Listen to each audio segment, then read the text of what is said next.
ذرا تصور کریں آپ کے پاس ایک الیکٹرک گاڑی ہو اور آپ کو اسے چارج کرنے کی ضرورت ہی پیش نہ آئے اور وہ گاڑی سڑک پر چلتے ہوئے خود بخود چارج ہو جائے۔ جی ہاں بالکل، فرانس نے ایک ایسی سڑک متعارف کرائی ہے جس پر چلتے ہوئے آپ کی الیکٹرک گاڑی خود بخود چارج ہو سکتی ہے۔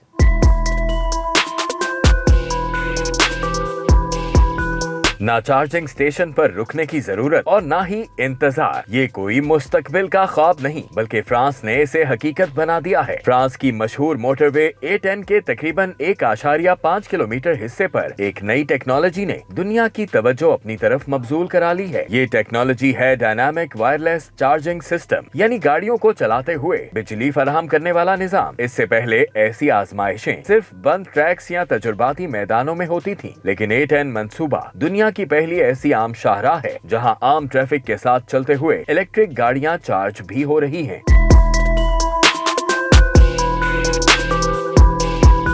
فرانس کی گسٹیو ایفل یونیورسٹی کی 3 لیبارٹریز نے تصدیق کی ہے کہ سڑک کے اندر نصب کوائلز 300 کلو واٹ سے زیادہ پیک پاور دے سکتی ہیں اور مسلسل 200 کلو واٹ کی اوز طاقت برقرار رکھ سکتی ہیں۔ یہ وہی طاقت ہے جو آج کے جدید ٹیسلا سپر چارجر V3 اور V4 اسٹیشنز دیتے ہیں۔ فرق صرف اتنا ہے کہ وہاں گاڑی رکتی ہے اور یہاں گاڑی چلتے چلتے ہی چارج ہو جاتی ہے۔ اس وقت 4 مختلف اقسام کی گاڑیاں اس پائلٹ لین پر آزمائشی طور پر چل رہی ہیں، جن میں بھاری ٹرک، وینز، مسافر کاریں اور بس شامل ہیں۔ ابتدائی نتائج بتاتے ہیں کہ اگر یہ نظام بڑے پیمانے پر نافذ ہو گیا تو برقی ٹرکوں کو بھاری اور مہنگی بیٹریوں کی ضرورت نہیں رہے گی، جس سے لاگت اور وزن دونوں کم ہوں گے اور ٹرانسپورٹ کے شعبے میں کاربن کے اخراج میں نمایاں کمی بھی ممکن ہوگی، جو اس وقت فرانس کے کل گرین ہاؤس گیس اخراج کا تقریباً 16% بنتا ہے۔ یہ نظام صرف طاقتور ہی نہیں بلکہ پائیدار بھی ہے۔